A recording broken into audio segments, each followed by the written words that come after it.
बिस्मिल्लाहिर्रहमानिर्रहीम। अल्लाहुम्मा सल्ली अला सय्यिदिना मुहम्मद व अला आलि सय्यिदिना Muhammad. Assalamu alaikum students. The topic that we will discuss today is an experimental technique, crystallization, for separation of solids and for the purification of solid. The crude products can be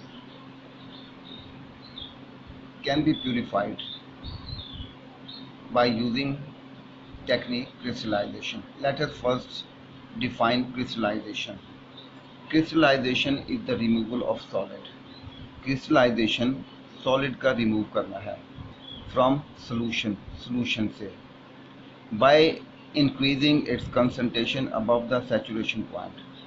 इसके saturation point से इसकी concentration को बढ़ाकर in such a manner, इस तरीके से that excess solid separates, कि जो excess solid है, जो फालतू जो हमने बाद में solid dissolve किया था, वो separate out हो जाता है, अलहदा हो जाता है in the form of crystal की शक्ल में। ठीक है जी students, preparation of chemical compounds usually affords crude product. जब भी हम chemical compounds तैयार करते हैं तो हमेशा हमें अनडिफाइंड फॉर्म में वो प्रोडक्ट हासिल होती है। So it is needed to purify it by crystallisation. तो हम ऐसे प्रोडक्ट्स को क्रिस्टलाइजेशन के ज़रिए जो है वो प्यूरिफाई करते हैं। स्टूडेंट, जो बेसिक प्रिंसिपल है क्रिस्टलाइजेशन का वो ये है, बेसिक प्रिंसिपल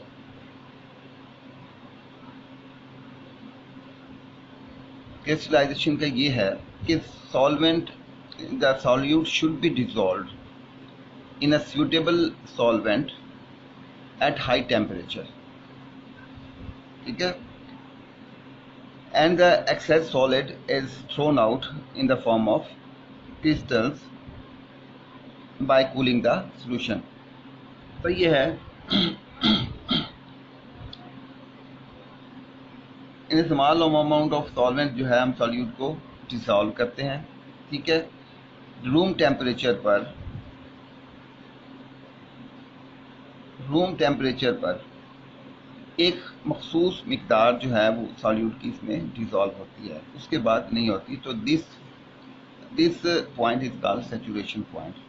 अब अगर हम इसका टेम्परेचर बढ़ा देते हैं, इसका टेम्परेचर हाई कर देते हैं, तो अब अगर हम और सॉल्यूट भी डालते हैं तो वो डिसॉल्व हो जाता है। ठीक है, तो ये है above saturation point. This is increase in concentration above saturation point.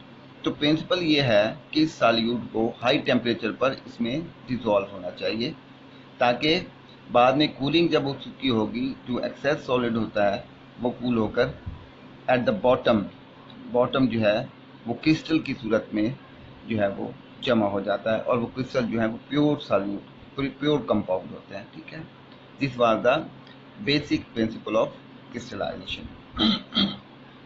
Students, crystallisation involves 6 steps.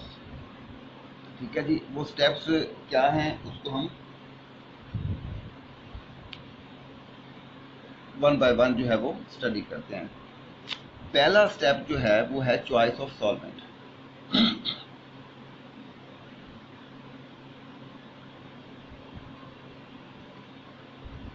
Student, किसी भी क्रूड प्रोडक्ट को प्यूरिफाई करने के लिए हमें एक सूटेबल सॉल्वेंट जो है वो चूज़ करना पड़ता है, सिलेक्ट करना पड़ता है।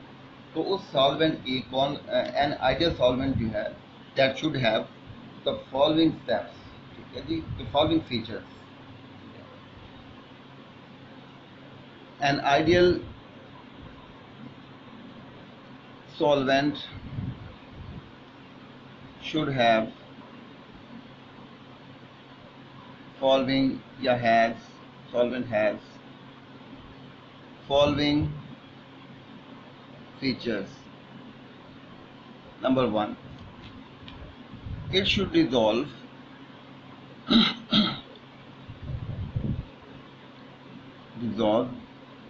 large amount of solute, large amount of substance at its boiling point, and only small amount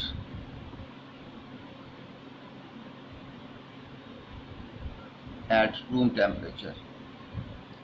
तो सॉल्वेंट ऐसा होना चाहिए कि बॉइलिंग पॉइंट पर वो उसकी जो अमाउंट सो सॉल्यूट को अपने बॉइलिंग पॉइंट पर सब्सटेंस की बहुत ज़्यादा मिकदार को डिज़ोल्व करना चाहिए और रूम टेम्परेचर पर बहुत कम मिकदार को।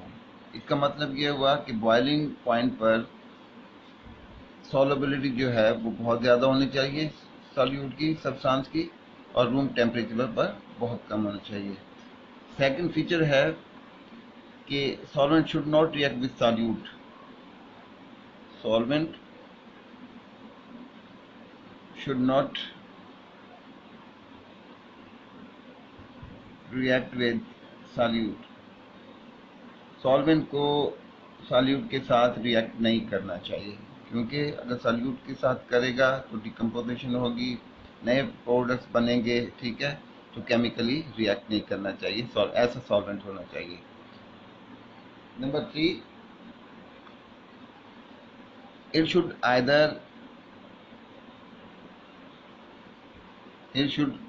not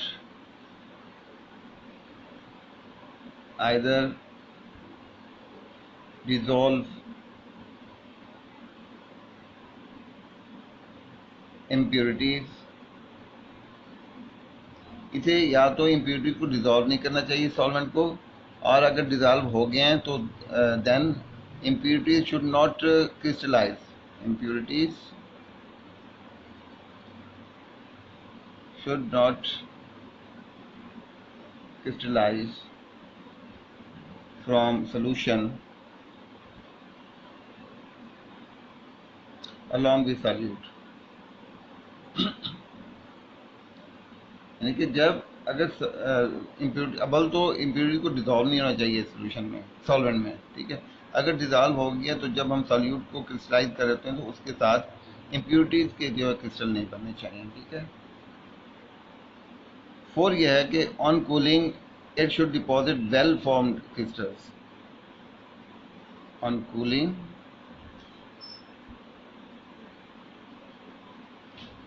it should deposit well formed crystals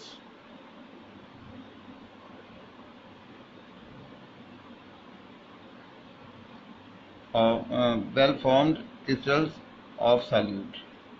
ठंडा करने पर, कूलिंग पर जो सॉल्यूट के जो क्रिस्टल्स हैं वो बहुत अच्छे बनने चाहिए। 5, it should B inexpensive.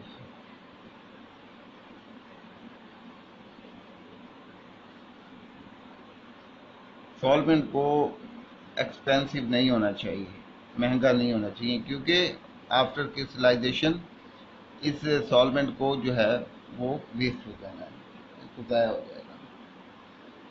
Number 5, it should be safe to use. इसे इस्तेमाल में सेफ होना चाहिए, सेफली इस्तेमाल कर सके, ठीक है। It should B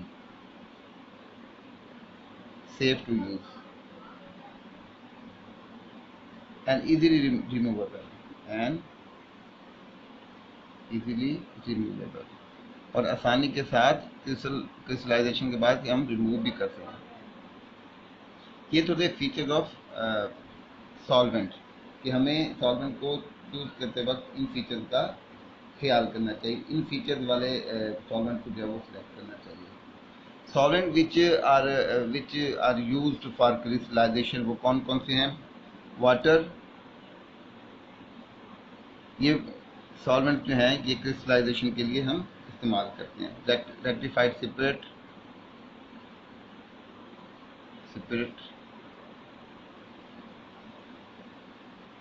ether, absolute ether, और एथेनॉल,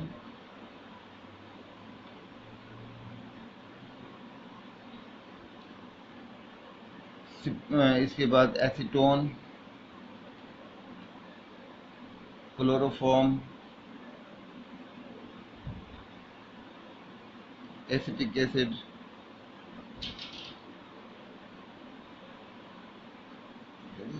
ये वाले सॉल्वेंट्स जो हैं ये इधर, और petroleum ether and petroleum ether,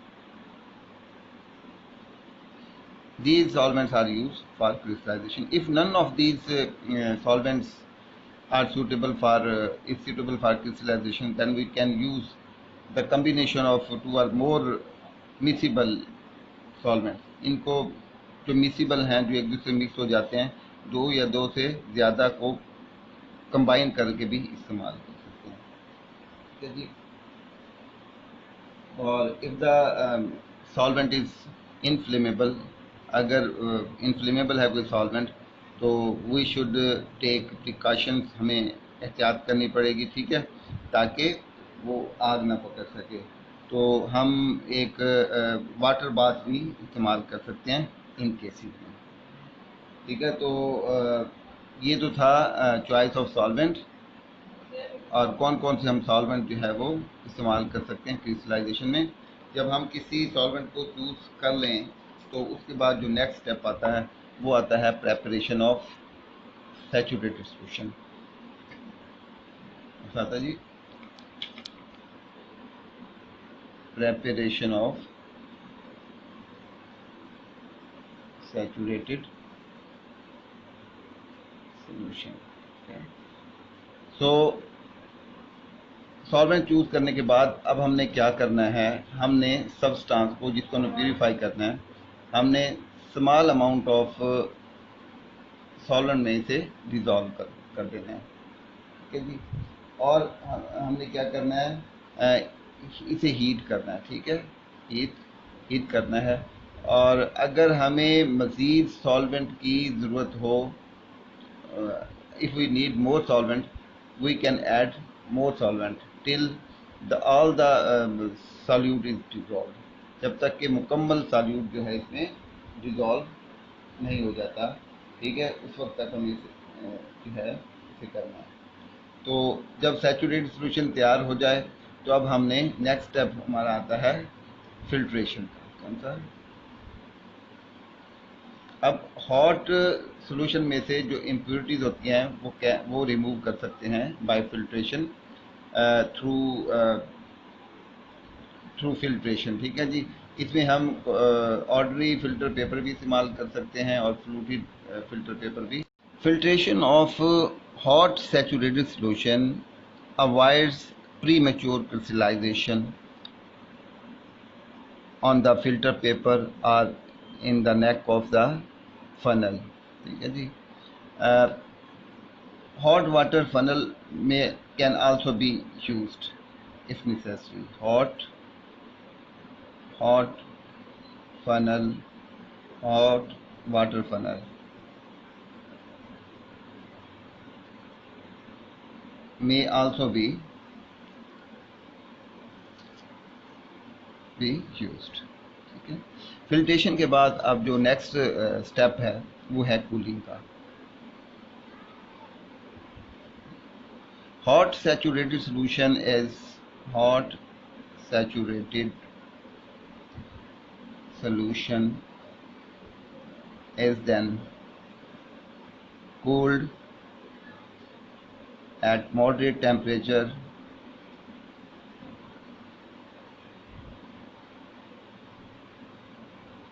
so that medium size crystals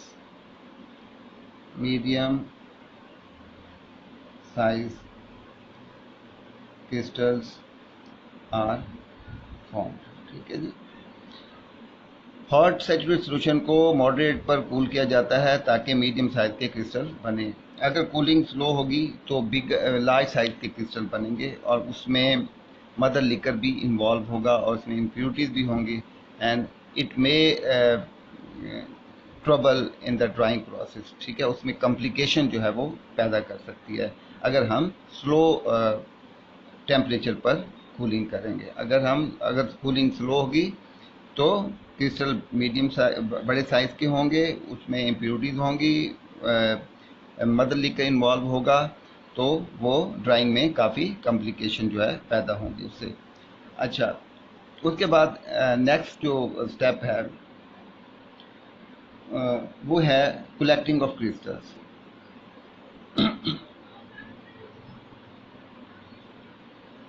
collecting of crystals. When crystallization is complete, then the mixture of crystals and mother liquor is filtered through Gooch crucible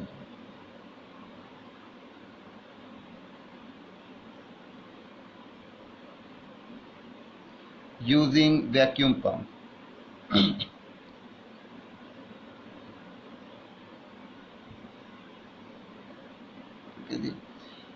तो अब mixture of filter अपना crystals और mother liquor को हम गूच crucible के ज़रिए जो है वो फिल्टर करते हैं और उसमें हम वैक्यूम पंप इस्तेमाल करते हैं and complete suction is applied to drain mother liquor from the crystals. ठीक है जी। अब उसके बाद जो है क्रिस्टल का एक जो है वो रिजिड सा जो है वो केक बन जाएगा। ठीक है, तो उसे अब हमने क्या करना है, उसे फर्मली जो है प्रेस करना है विद कॉर्क।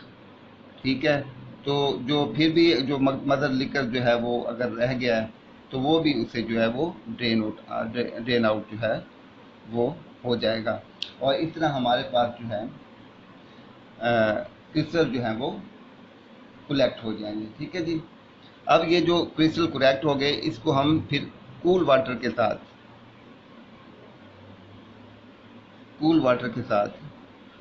जो है इसे वॉश करेंगे। ठीक है, अब कलेक्टिंग ऑफ क्रिस्टल्स के बाद जो नेक्स्ट हमारे पास स्टेप आता है वो आता है ड्राइंग का। ड्राइंग, अब क्रिस्टल को हमने फिल्टर पेपर के ऊपर रख लिया और उसको 2-3 उसकी फोल्ड लगाएं। अब उसको ऐसा ऐसा प्रेस करना है और this process is repeated several time. इस तरह जो क्रिस्टल्स हैं वो ड्राई हो जाएंगे। लेकिन this method of drying has some disadvantages. ठीक है, और डिसएडवांटेजेस क्या हैं? एक तो ये है कि जी उसमें जो फाइबर्स हैं फिल्टर पेपर के वो पाउडर को जो है कंटामिनेट जो है वो कर देते हैं और दूसरा जब हम उसे प्रेस करेंगे तो क्रिस्टल जो है वो पाउडर की सूरत में जो है वो कन्वर्ट हो जाएंगे। तो अल्टरनेट जो मेथड है ड्राइंग का वो है ड्राइंग इन द ओवन। वो भी उस सूरत में प्रोवाइडेड द substance जो है is not melted or decomposed at high temperature, that is 100%. So we can dry the crystals in the oven provided the substance do not melt or decompose at 100 degree C। ठीक है, तो एक और safe और convenient method जो drawing का है वो है vacuum desiccator, through vacuum desiccator. इस प्रोसेस में क्या करते हैं, हम क्रिस्टल्स को स्प्रेड कर देते हैं एक वाच ग्लास के ऊपर और उसे डेसिकेटर के अंदर जो है वो रख देते हैं फॉर सेवरल आवर्स। ठीक है, और डेसिकेटर में जो हम इस्तेमाल करते हैं ड्राइंग एजेंट्स वो हैं CaCl2 और इसके अलावा सिलिका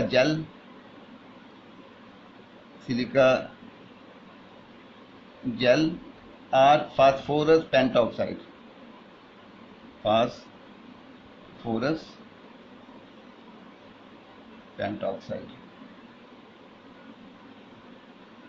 ठीक है, ये वाले एजेंट हम इस्तेमाल करते हैं। तो अब ड्राइंग ऑफ क्रिस्टल के बाद जो फाइनली हमारे पास जो स्टेप है वो final and six step for crystallisation is decolorization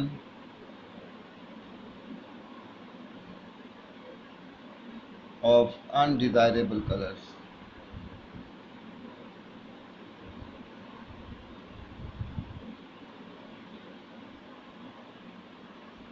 Sometimes during preparation of crude substance,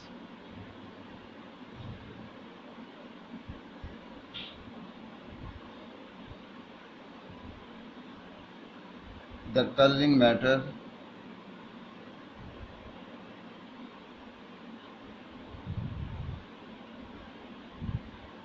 or resinous products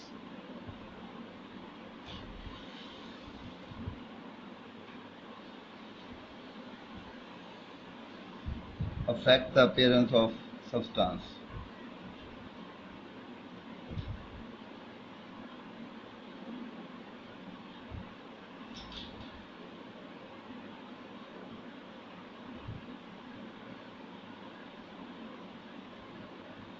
And it may appear colored. बाज़ औक़ात प्रेपरेशन ऑफ क्रूड सब्सटेंस की प्रेपरेशन के दौरान कलरिंग मैटर या रेजिनस प्रोडक्ट जो है वो product की अपीयरेंस को जो है वो अफेक्ट करती है और वो रंगदार जो है वो दिखाई देता है. These impurities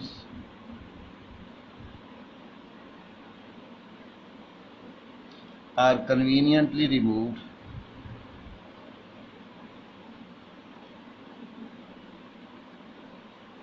by boiling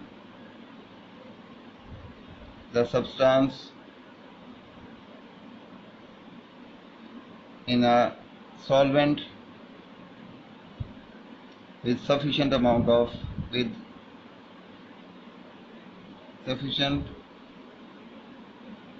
quantity of finely powdered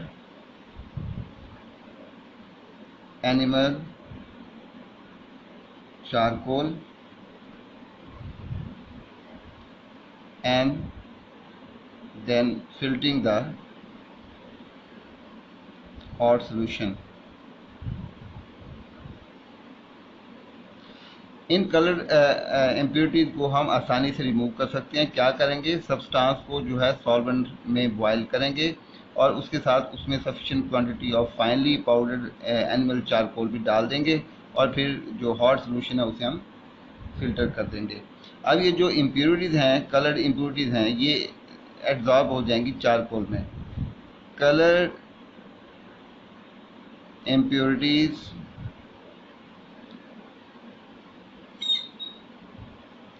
are absorbed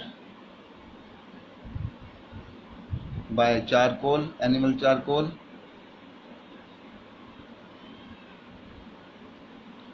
and the decolorized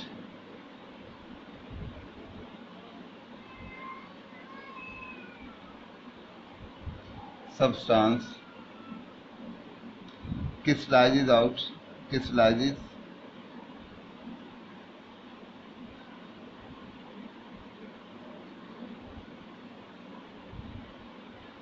out from solution on cooling. ठीक है जी. इस तरह जो कलर्ड इम्प्योरिटीज़ हैं वो भी हम कन्वीनियंटली जो है वो रिमूव कर सकते हैं. तो डीकलराइजेशन में क्या होता है कि sometimes during preparation crude substance की प्रेपरेशन के दौरान कलरिंग मैटर्स या रेजिनस प्रोडक्ट जो है वो सब्सटेंस के अपीयरेंस को अफेक्ट करते हैं, और जो सब्सटेंस है वो कलर दिखाई देता है। इन इम्प्योरिटीज को हम कन्वीनियंटली जो है रिमूव कर सकते हैं जब हम सब्सटेंस को सॉल्वेंट के साथ बॉयल करते हैं और उसमें सफिशेंट क्वांटिटी ऑफ जो है फाइनली पाउडर्ड एनिमल चारकोल डालते हैं और फिर उस हॉट सोल्यूशन को फिल्टर कर लेते हैं। जो कलर इम्प्योरिटीज़ हैं वो एब्जॉर्ब हो जाती हैं एनिमल चारकोल में, और जो डीकलराइज सब्सटेंस है वो क्रिस्टलाइज आउट हो जाता है सोल्यूशन से कूलिंग करने के बाद। तो स्टूडेंट, ये था आज का आपका टॉपिक क्रिस्टलाइजेशन।